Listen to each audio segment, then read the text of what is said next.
नमस्कार, आप देख रहे हैं यू न्यूज यूपी और मैं हूं राहुल सिंह। यूपी गुना में एक और सनसनीखेज डरा देने वाली खबर लेकर मैं हाजिर हूं।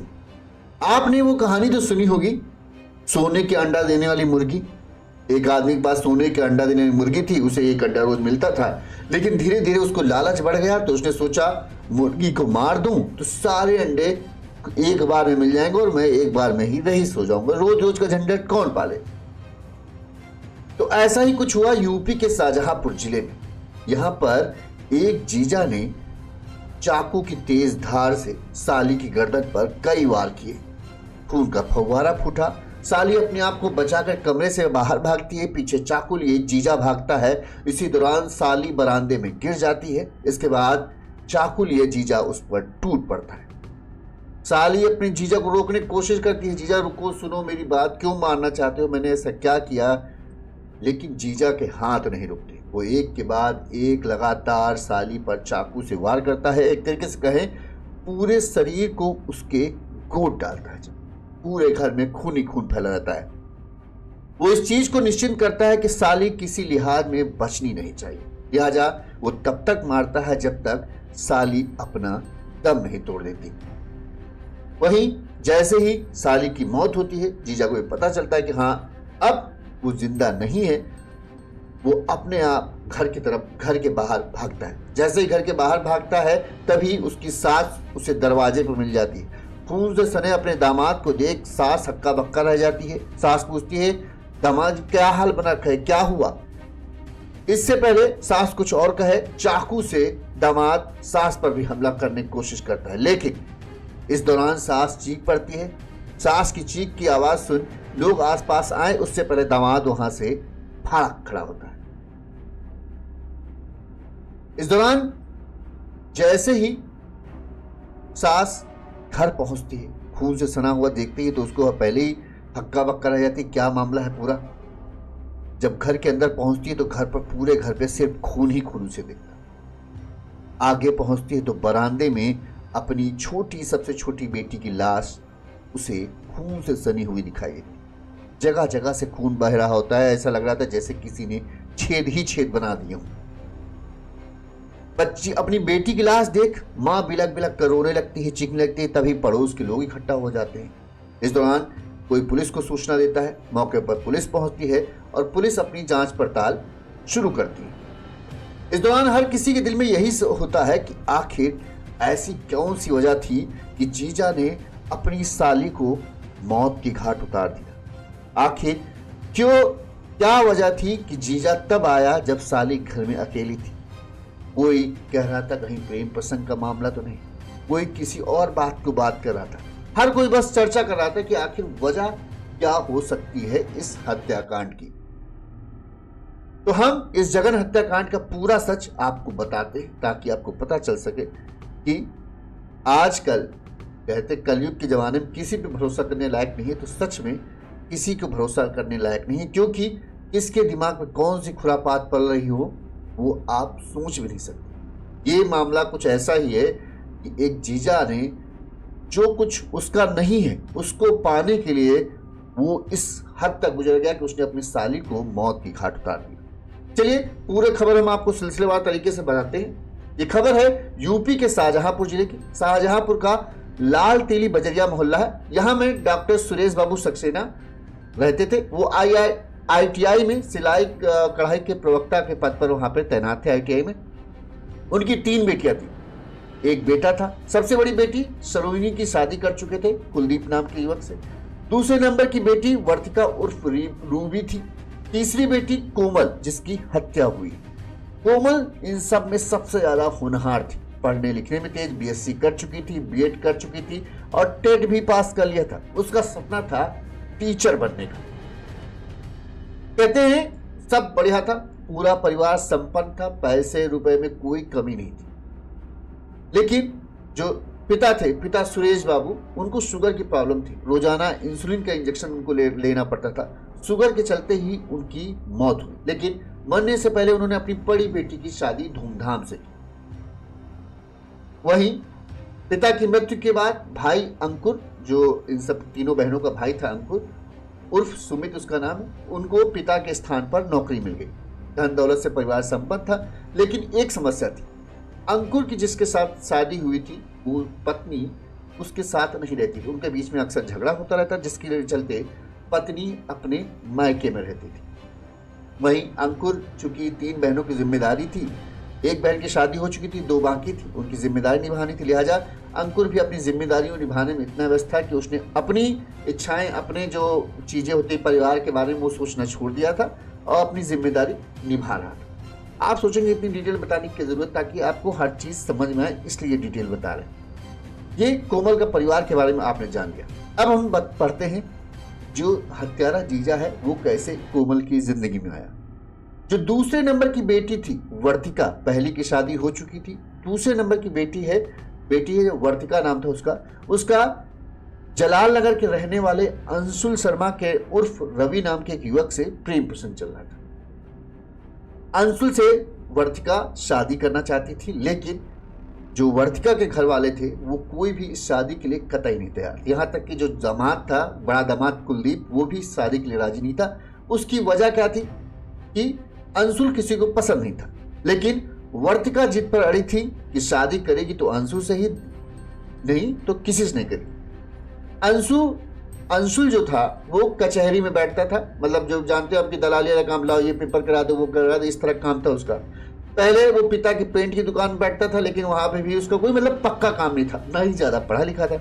यहाँ पे जो वर्तिका थी वो ITI में ही नौकरी वो भी करती थी, अच्छी खासी नौकरी थी। इस वजह से जो घर वाले थे उनको लगता था कि ये जो मेल है वो बेमेल है। कहाँ बेटी पढ़ी लिखी अच्छी नौकरी कर रही है, कहाँ वो आदमी जिसका कोई काम ठौर का ठिकाना नहीं, ज्यादा पढ़ा लिखा नहीं, कैसे शादी कर दे। लेकिन चूंकि बेटी कमाती थी, खुद अच्छी जॉब में थी, तो वो जिद पे अड़ी थी कि मैं शादी करूंगी, उसी से करूंगी। कोई अच्छा रिश्ता लेकर आता तो वर्तिका उसे ठुकरा देती। बेटी की जिद के आगे जब देखा कि उम्र बढ़ती जा रही, छोटी बेटी की भी शादी करनी है, जब बड़ी बेटी आगे की शादी करेगी तो छोटी कैसे करेगी, वो हर रिश्ते को ठुकरा देती थी। लिहाजा घर वाले वर्तिका की शादी अंशुल से करने के लिए तैयार हो गए। अंशुल बेरोजगार था, आर्थिक रूप से कमजोर था, लिहाजा उसके अच्छी स्थिति को बनाने के लिए वर्तिका के घर वालों ने शादी की। शादी के बाद उसे 7 लाख रुपए दिए ताकि वो अपना घर-वर अच्छे से बना सके। 7 लाख रुपए दिए। साल 2021 में दोनों की बताते हैं, करीब 2021 नहीं, 24 चल रही, 25, हाँ, 5 साल हो गए शादी को हो गए थे। इस दौरान घर-वर बन चुका, सब कुछ बढ़िया चल रहा था। जब कोमल की मां ने, यानी वर्तिका की मां, जिनका नाम है शोभनील सक्सेना, उन्होंने दामाद से कहा, भाई 7 लाख रुपए हमने तुमको शादी के वक्त दिए थे कि तुम्हारा घर-वर बन जाए, तब तुम अपना बना लेना, उसके बाद हमको वापस कर देना। तो अब तुम हमें पैसे वापस लगा दो, क्योंकि अब छोटी बेटी कोमल की उम्र 25 साल के आसपास हो रही है, उसकी भी शादी करना और हमें पैसे की जरूरत है। बार बार घर वाले पैसे मांग रहे थे, लेकिन अंशुल जो है वो पैसा देने के नाम पर बार बार टरकाता रहता था, कहानी पढ़ाता था। अब इसकी वजह क्या है? दरअसल जब अंशुल को ससुराल वालों ने शुरुआत में ही 7 लाख रुपए दे दिया बिना किसी शर्त के, कंडीशन के, तो इतने कहने शेर के मुंह में खून लगना। अंशुल के वो समझ में आ गया कि ससुराल वालों के पास पैसा बहुत है, कमी नहीं है, और उसके दिमाग में ये आ चुका था कि उसके साले की पत्नी है नहीं, उसके बच्चा है नहीं, 3 बहनें ही सिर्फ हैं, तो संपत्ति किसकी बटेगी? तीनों बहनों को बचेगी, बटेगी किसको मिलेगी? मुझे ही मिलेगी। तो ये जो पैसा जो मुझे उधार देने की बात कही जा रही है तो मेरा ही, तो मैं क्यों पैसा वापस करूं? जो जैसे मुझे बाद में मिलेगा वैसे समझ लिया मैंने, ऐसे ले लिया। ये कोरी कल्पना अंशुल अपने दिमाग में चला रहा था। उसे लग रहा था कि जो उसकी बीवी की संपत्ति है, जो उसके मायके में जो संपत्ति है, वो उसकी संपत्ति है।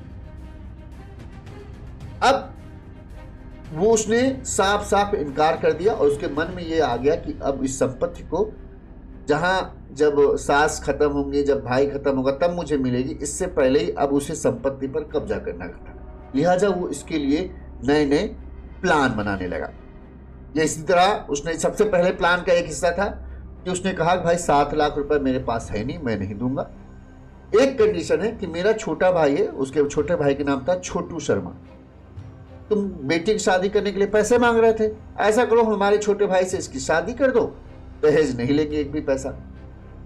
अब कहाँ एक लड़की बीएससी करे, टेट का एग्जाम क्वालिफाई किए हुई शिक्षक बनने की कगार पे, वहीं छोटू शर्मा की हालत भी वही, बेरोजगार था बड़े भाई की तरह और अनपढ़ था, ज्यादा पढ़ा लिखा नहीं, 10वीं 12वीं होगा तो होगा, कुछ नहीं था। अब एक पढ़ी लिखी लड़की जिसका आगे जिसने अपना भविष्य सोच रखा हो, वो कैसे ऐसे आदमी शादी कर सकती है?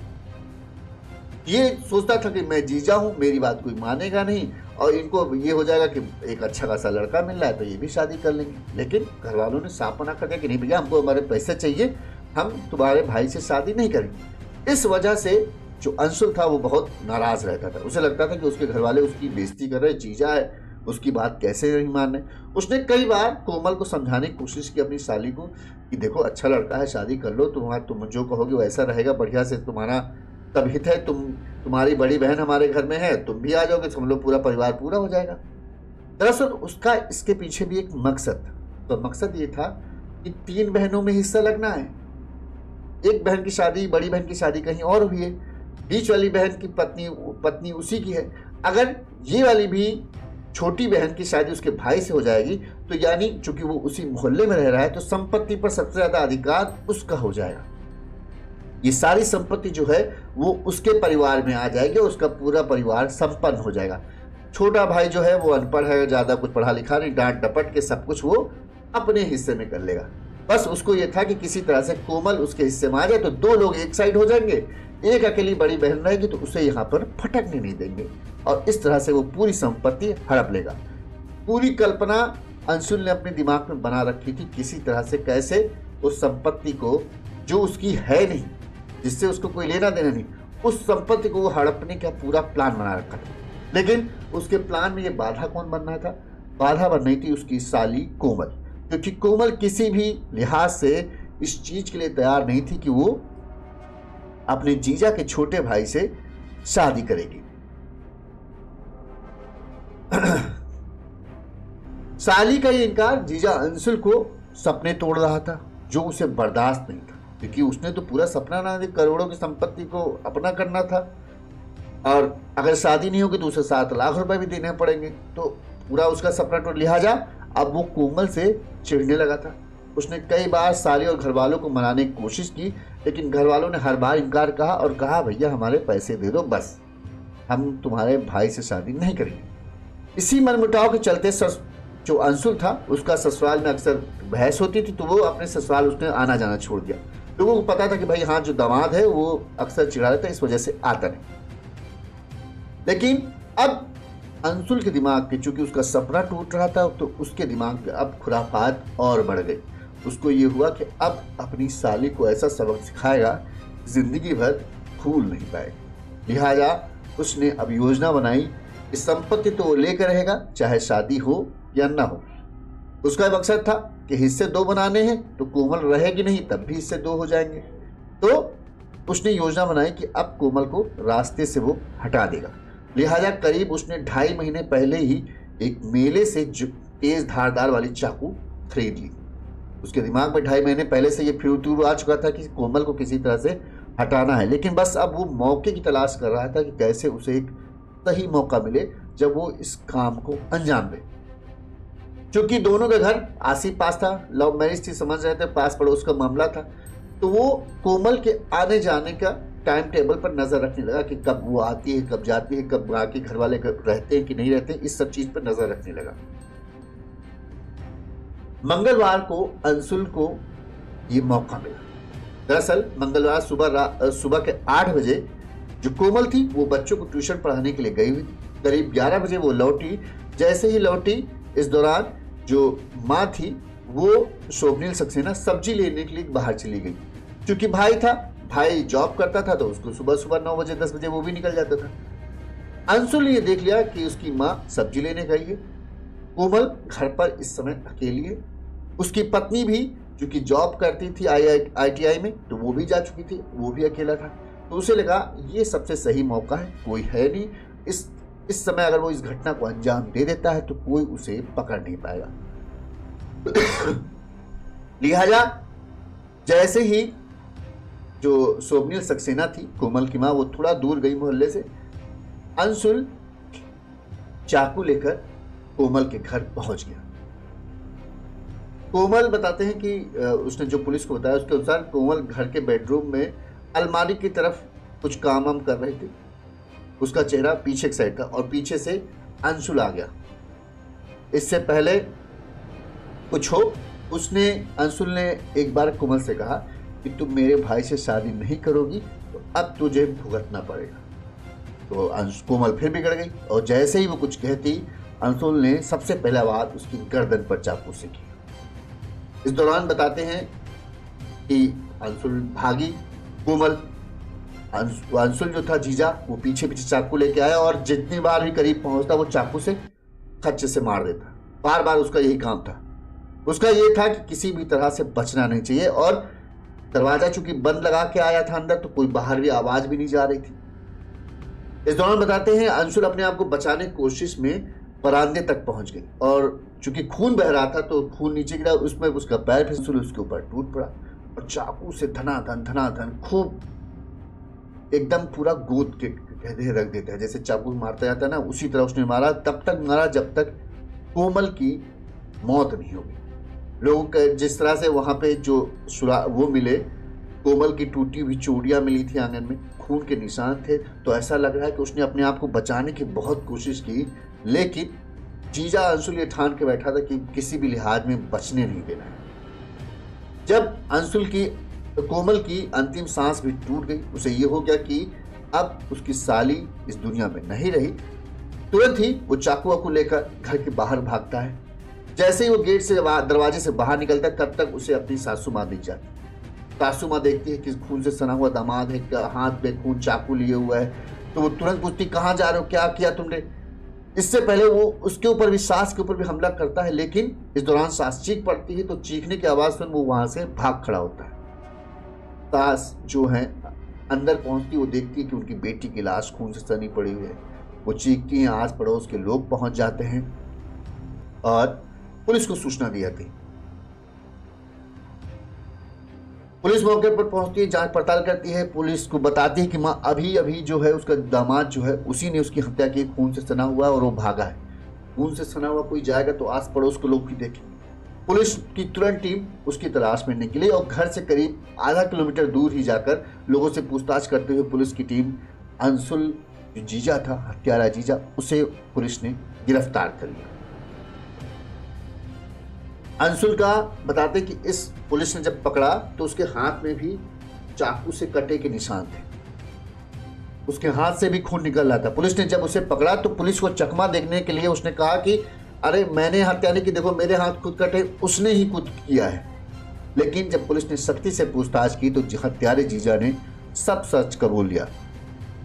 पूछताछ में अंशुल ने पुलिस को बताया कि हम अपने छोटे भाई की शादी कोमल से कराना चाहते थे। कोमल के परिवार के पास अच्छी खासी प्रॉपर्टी थी, अगर उसकी कहीं दूसरी जगह शादी होती तो प्रॉपर्टी जो है वो बढ़ जाती। हम चाहते थे कि प्रॉपर्टी ना बटे और मेरे परिवार के पास आ जाए। अगर कोमल, क्योंकि बड़ी बहन की शादी हमारे साथ हुई थी, इस छोटी बहन की शादी भी मेरे भाई के साथ हो जाती तो प्रॉपर्टी हमारे पास आ जाती, क्योंकि जो उसका भाई था उसके कोई बेटा या बेटी थे नहीं, शादी उसकी टूट चुकी ही थी। एक प्रॉपर्टी जिस पर उसका कोई हक नहीं था, जीजा का कोई लेना देना नहीं था, उस प्रॉपर्टी को हासिल करने के लिए उसने इस जघन्य हत्याकांड को अंजाम दिया। पुलिस जब लोगों को ये पता चला कि संपत्ति के लिए इस हत्याकांड को जीजा ने अंजाम दिया है तो हर कोई हैरान था। कई लोग तो कई तरह की कल्पना कर चुके थे, कुछ होगा और मामला है कुछ और, लेकिन जब सच सामने आया तो सब कोई हैरान था कि किस तरह से अपनी मेहनत, अपनी कमाई पर उसको भरोसा नहीं है, कैसे हम बनेंगे। लेकिन उसको ये आसान लगा कि एक की हत्या कर देता है तो उसकी प्रॉपर्टी, उसका हिस्सा मैं किस तरह से हड़प लूं, इस चक्कर में वो लगा रहता था। अब जो बहन है, जो अंशुल की पत्नी है, वो रो रही है, माँ बिलक रही है। उनको था कि प्रेम विवाह, यहाँ तक कि बताते हैं कि जब अंशुल की पत्नी जब अपने घर पहुंची उसे पता चला कि उसकी बहन की उसके पति ने हत्या कर दी, तो जब घर पहुंची तो माँ ने उसे भगा दिया कि तुम्हारी वजह से ये सब हुआ, हम लोग कह रहे थे कि ये लड़का अच्छा नहीं है, तुम नहीं मानी और देखो आज उसने क्या कर दिया। शायद इसीलिए कहते हैं कि शादी हमेशा बराबर वालों में करना चाहिए। ज़्यादा नीचा करने भी कई बार खतरा हो जाता है, ज़्यादा ऊपर करना भी कई बार खतरनाक होता है। और सबसे बड़ी बात है देख समझ कर। प्यार तो कह दो कभी भी होता है किसी से, लेकिन किससे प्यार कर रहे हो ये बहुत बार जरूरी सोचना है। उसकी नीयत कैसे, उसकी सोच कैसे, उसके विचार कैसे, ये चीज़ बहुत ध्यान देने की ज़रूरत है। इस खबर पर आपकी क्या राय है हमें कमेंट करके ज़रूर बताइएगा। इसी तरह से गुनाह की तमाम खबरें हम आप तक पहुंचाते रहेंगे। देखते रहिए यू न्यूज़ यूपी। नमस्कार। इस मामले में पुलिस ने क्या कहा वो भी हम आपको सुना देते हैं, पुलिस की बैठ भी जरूरी है। शाहजहांपुर जनपद में थाना सदर बाजार क्षेत्र में अंतर्गत एक 22-23 साल का एक युवती को गले में चाकू का हमला करने के बाद घर के अंदर ही उनका लाश पड़ने का सूचना मिलते ही पुलिस द्वारा तुरंत मौके पर पहुंच गया है और परिवारजन द्वारा ये बताया गया है कि घर के अंदर ही जो मृतका है उनका सगी बहन का पति ने चाकू से हमला किया गया।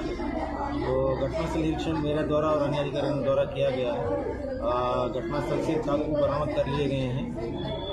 पूछताछ में ये पता चल रहा है कि ये सगी बहन का पति है, जो बहन है वो अपना भाई से शादी करना चाह रहा था। इस विवाद को लेकर इन लोगों का आपस में झगड़ा हुआ।